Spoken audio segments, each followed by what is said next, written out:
Yo, what's up, everybody? How you doing? This is your Coach Renz, and good vibrations and good journey. I want to thank everybody for supporting this channel. Everybody who supports it through Patreon, thank you. Everybody who supported through ordering from Uncle Renz Popcorn, best gourmet popcorn you've ever had. Thank you very much. For everybody who supports this channel through Coach Renz, who supports this channel by subscribing to the channel, who supports it by sharing the videos, I appreciate you guys. I have so much gratitude for it. On this channel, The Alchemical Mindset, we talk about the 360 degrees of life. Your money, your wealth, your relationship, and your health.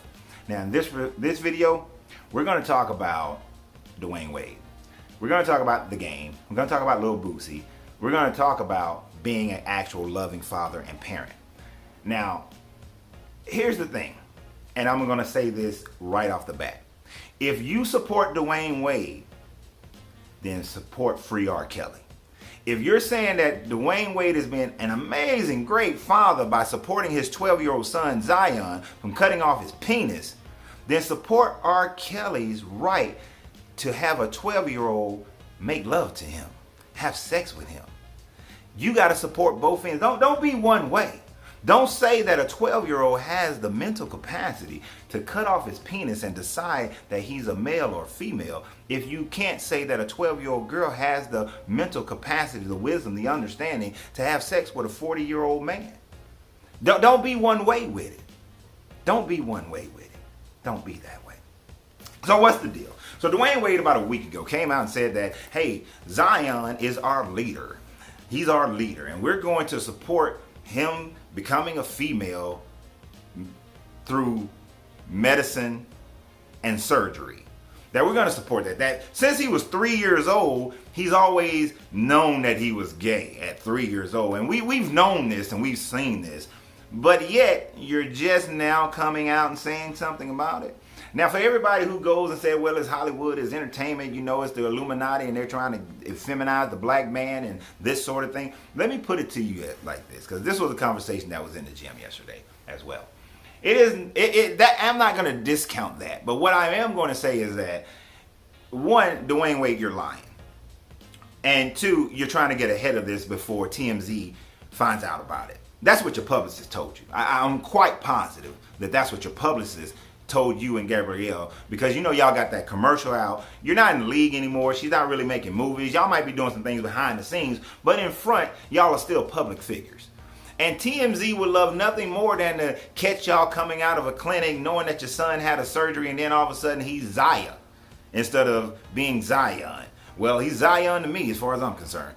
But you don't want TMZ catching that, so you want to get ahead of this. You want to get public appeal on your side. You want to get favorability from the companies. Otherwise, you might lose this endorsement and future endorsement. It may hurt you getting into the Hall of Fame. I don't know. It shouldn't have nothing to do with you getting into the Hall of Fame, but it may hurt you in some way. So let's get in front of it. And I say it that way because Dwayne Wade, Gabrielle Union, if you've been knowing this since Zion was 3 years old, 4 years old, 5, 6, 7, 8, 9, 10, 11, and now 12, you're coming out. Why weren't you supporting the LGBTQ community all those years? Why weren't you talking about it all those years? When you were in the league, Dwayne Wade, why weren't you saying, hey man, y'all in the locker room, y'all talking about gay this and gay that, and y'all bad mouthing it? I have a gay son at home. He's 12, he's 11 years old, he's 9 years old. I have a gay son. I'm in the league and I got a gay son. Why weren't you saying anything then? You said that you expressed things in the locker room, but as you watch your son, you changed who you are. If you was changing who you are, where were you coming out? I never heard you coming onto the platform on ESPN or on any news media online saying that, hey, we got to stop this gay bashing in the locker rooms and this sort of thing. No, bro. Your publicist told you to get ahead of it. Your publicist told you to get that public appeal, that favorability on your side first before somebody else break it. Before your wife, who's a doctor, your ex-wife, sorry, who's a doctor, the child's biological mother, who's a doctor, before she comes out and says something about it, let's get in front of it. Let's say something first before anybody else. That's what your publicist told you. So I'm not going with the conspiracy theories on this one. I'm going right there. Your publicist told you to get in front of it. Now, the game. As far as I'm concerned, rapping wise, you've been irrelevant. You may be doing some producing behind the scene. I'm pretty sure you are doing something. But he came out and said that he's going to support his friend Dwayne Wade, and that real fathers, and he support real fathers supporting their children in whatever they do. And Father, we got to support our children in whatever they do. All right, gang, let me put it to you like this. You got a 12, let's say you got a 12-year-old daughter, and I don't know what kind of kids you have. You got a 12-year-old daughter, and she said, you know, Dad, I've been doing the research. I've been watching them television shows about, them television shows as well. But I've been doing the research, and I'm 12 years old, and for a whole year, I've been having my menstrual cycle. And my understanding is that now I'm a woman having my menstrual cycle, and I'm able to produce a child. Well, at 12 years old, I've made the decision after doing the research that I want to have a baby, that I want to be a mother, that I want to get with my little boyfriend, because he's 12, he's 13, 14 years old, so it's legal. It's legal. His nuts has dropped, so he's producing sperm. He's having ejaculations. We are both biologically adults. And I'm making the decision to have a child. You know what, Dad? Mary was a young child. She had a baby. Back in the 40s and 30s, there were people who was 12, 14, 15 years old getting married. They were having babies. Way back in the day, 12-year-olds, 15-year-olds, they got married and had children. Why can't I? Biologically, I'm there. I've done the research. We're an affluent family. So financially, we can stay here with you. We're good to go. And matter of fact, if the young man decides he don't want to be involved, I can be a single mother because I'm making this decision for me. I know that I can't go out and play double dutch with my little friends as much anymore, or be online doing this as much anymore. But I want to have a child. I want to be a mother.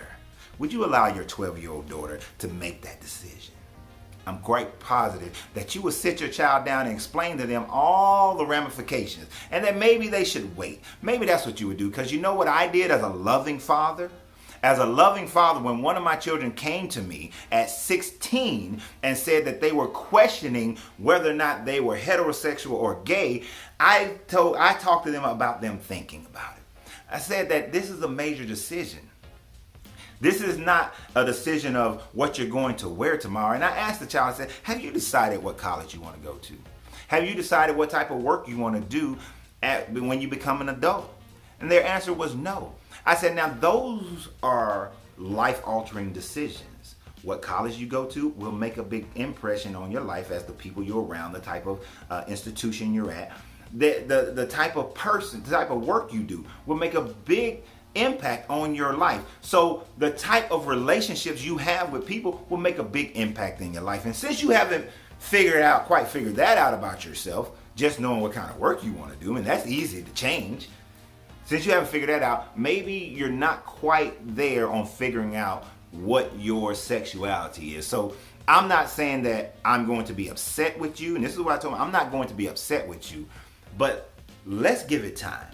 Let's see what happens at 17, 18, 19, 20, 21. Let's see how life experiences. Let's see if all of a sudden, yeah, you're attracted to your same sex now, but in a year, 2 years, 3 years, you might meet a certain person and then that changes everything for you. Now, I must say, I told my child, I'm not for same-sex relationship, but you're my child. I'm always going to love you.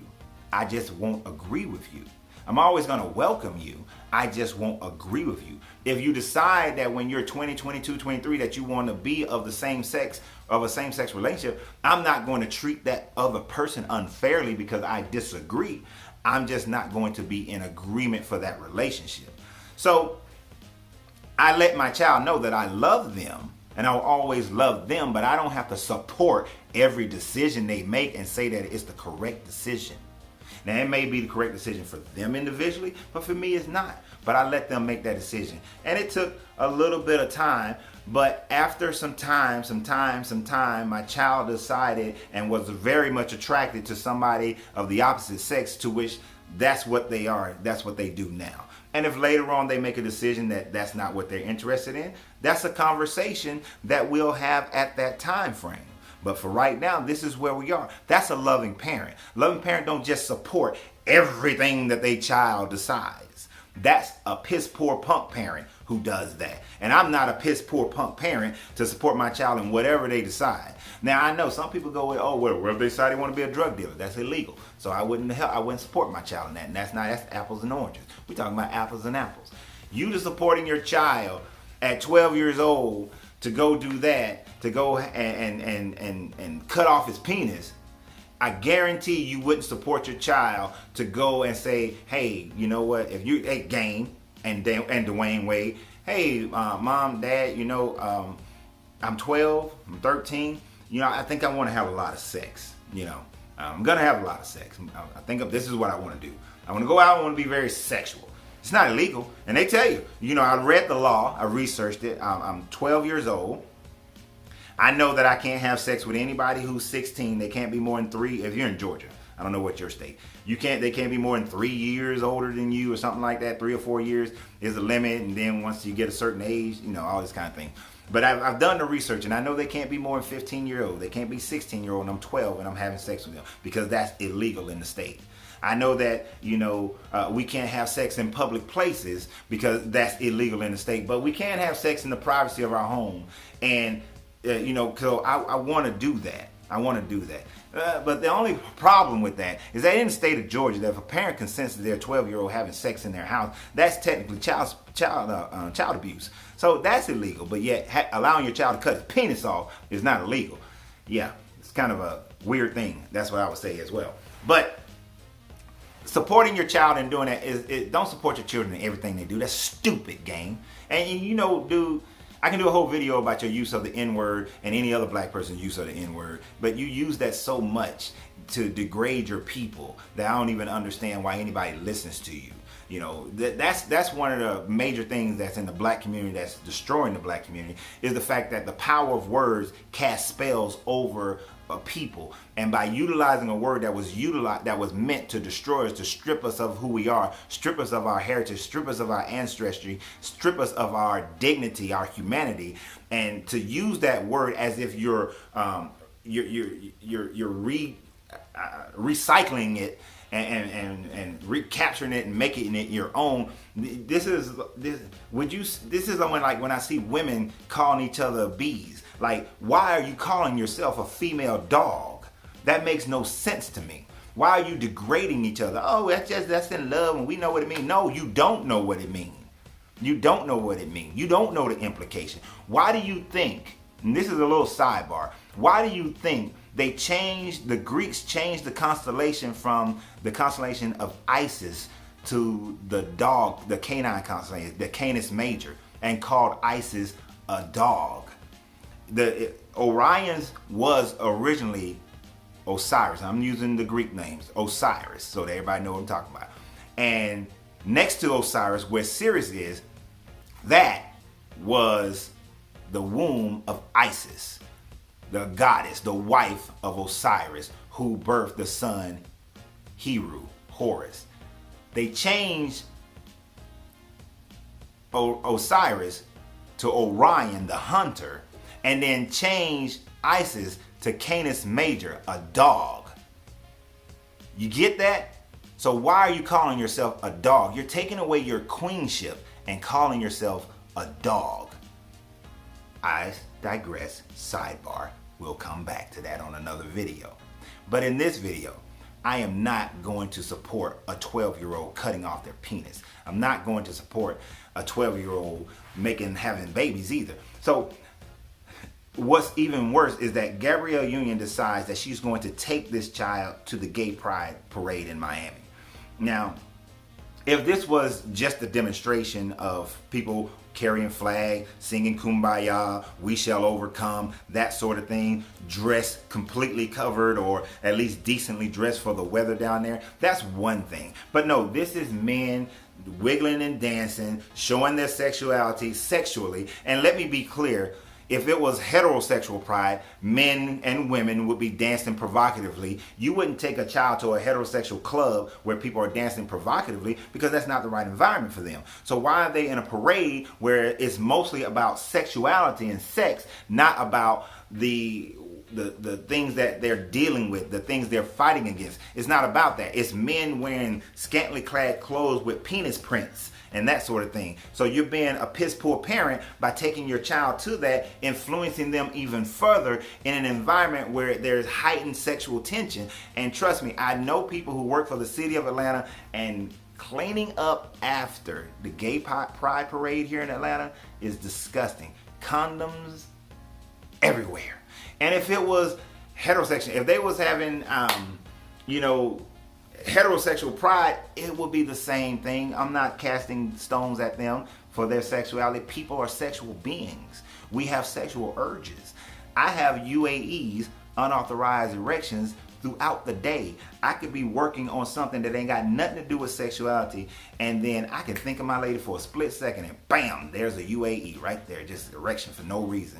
It just happens. As a man, it happens. The testosterone just pushes us that way.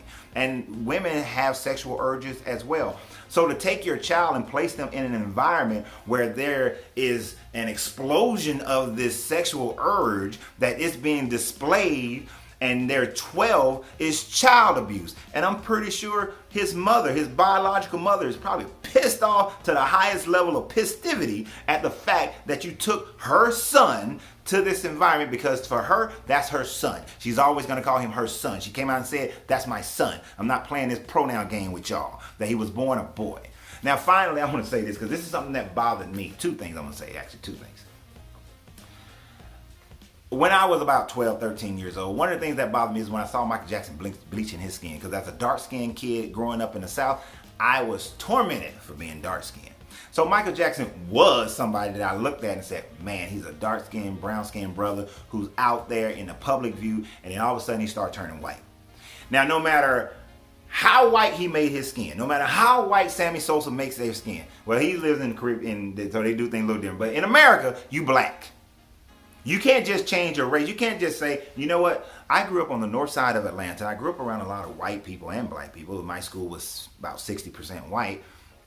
And the reason why my vernacular is the way that it is, or part of the reason why it is because a lot of my friends were white. And I adopted some of their ways of speaking. Also, I was in a lot of the AP courses. So in the AP courses, AP English, you don't speak a lot of slang. You actually speak correct English. And my sister, even to this day, picks on me and my children because she say, oh, y'all talk white. But here's the thing. No matter where I go, I'm a black man. I'll always be a black man. My skin tone is dark skin, so I am classified. Even though I always say don't label me because you negate me, I will always be classified in this earthly realm as a black man. Race exists on this realm of existence. So therefore, can I just walk around and say, you know what? Because of my speech patterns, because of some of the things that I enjoy doing, a lot of those things are familiar with Western culture, are familiar with the Caucasoids. So I think I want to be Caucasian. I want to be white now. So please refer to me as a white man. I don't want to be referred to as a black man anymore. I know what you may see when you look at me, but I want to be white. And I'm going to take some pills and I'm going to bleach my skin and make myself white. So please refer to me as white, not a black man anymore. I'm black. I was born black. I'm going to die black. My mama was black. My daddy was black. I'm black. And that's how I'm going to be. And that's how it is. Now, if my child came to me and told me that, I'm going to tell my child, sir, you can call yourself whatever you want to call you, but when the police pull you over, they see a black man. If my son said that, you're going to see a black man. And as a black man, these are the things that you have to be conscious of. So you can want to walk around calling yourself white all day, but the society that you live in sees you as a black man. You know why? Because that's the melanin in your skin. You was born with a penis. You're a dude. Now, as far as being a supportive parent, there are ways to support your children without degrading your children. As many of you know who watch this channel, when I was 9 years old, I began questioning the belief in Jesus. I began questioning Christianity because many other things, at 9 years old, I realized many other things weren't adding up. My grandmother could have started berating me at that point, or pushing me or forcing me. But instead she says, go do more research. Continue to do your research. You love to read. Go, because I used to read the encyclopedias as a kid. You love to read. I'm going to take you up to the library. And I knew the school library was one thing, but Marietta Public Library, whole nother story, like books on books on books on books on books. So she took me to the library, got me a library card, and I was allowed to go to the library on my own. So instead of berating me or trying to push me, force me, or tell me how wrong I was, instead my grandmother said, go research and come back and tell me what you find. And for years, that was part of our relationship. Y'all don't know this. You kids don't know this life no more. Y'all don't know this life. Every Saturday morning when we got up and we went to the grocery store, then we went to the bread store, then we went to the fruit and vegetable market, then we went to the fish and meat market, then we went to the plant store. See, y'all don't know about that. That's y'all don't know about 5 hours of grocery shopping. Y'all don't know it, and you got to take a break and have some lunch. Y'all don't know about that. But that was me and my grandmother's routine, every morning, every Saturday until I went to the Marine Corps. And we would have these discussions during that time frame. I would tell her what I've researched, what I found, what I thought, and what I believe it meant. And then I would tell her when I started, what the things I found out about Islam, and what I found out about Judaism and Buddhism, what I found out about historically about Josephus and Constantine and the Council of Nicaea. And I would tell her everything I found out about Tacitus and Younger, and I would tell her about the Sumerians and about the Numa Elish and about the Kemetics, the Egyptians, the Book of the Dead. I told her about the Tao and all these things, Hinduism, Buddhism. I would tell her all the stories and how everything was seeming to have this core that was the same, that there was a core information the same. And then I would tell her about my understanding of omnipresence and omnipotent and that sort of thing, and the logic of if the Bible says always get knowledge, understanding, and wisdom, then in getting knowledge, understanding, and wisdom, which is the trivium, then an omnipresent God is omnipresent at all times, meaning that no one was ever left out in their ability to know and have a relationship with the Creator. It just may be the way the Aboriginals did it and the way it was done with them. It was the way the Hopi Indians did it and the way with them. It was the way, the Tao, the way. It was just the way all over the place throughout time and space. So it didn't matter which one you chose, it's the core that mattered. And me and my grandmother had this conversation from 9 until I left for the Marine Corps. And even when I was gone, we still had these conversations. Y'all don't know about pen paling, but I was writing her letters and we still talking about this thing until she passed on from this understanding, from this life. So instead of berating me, she supported me by saying, keep thinking, keep researching. And wherever that path leads you, then I'll support you. My grandmother never converted from her Christianity. She stayed a Christian till she passed on. I love her for it. I respect her for it. At her funeral, well, I missed her funeral because I was in Israel. But when I got back, I prayed in the way that she would have prayed at her gravesite because I was respecting what my grandmother believed. Now, she never berated me. That gave me the confidence to be who I am today. That gave me that let me know it was okay for me not to agree with what everybody else says. That made it okay that I don't have to agree with my entire family. That at that time frame, my entire family, no one in my family thought the way I thought. Now there are people in my family who do, but not because I pressured them, pushed them, or anything, but because they just discovered it on their own. So what I'm telling you, The Game and Dwayne Wade, is that you can support and love your child, but you don't have to agree with everything they do. You don't have to say that you're 12 and you have the understanding to decide to cut off your penis, and which is a life-altering decision. Now the boy was just saying that he's gay, and you're saying, hey, continue to grow, understand, express yourself. If that's how you feel, that's one thing. But you're talking about a major decision in life. And for y'all to sit up there and promote this is foolishness, is bad parenting, is child abuse, is piss poor parenting. And I hope that boy gets help from someone outside of the two of you, because y'all, to me, y'all hit the mark of being, you might be great all over here as parents, but in this area, y'all suck. Y'all are horrible parents when it comes to this particular area. I'm sure you love your son, and I don't doubt that at all. But loving your son doesn't mean you don't reprove them.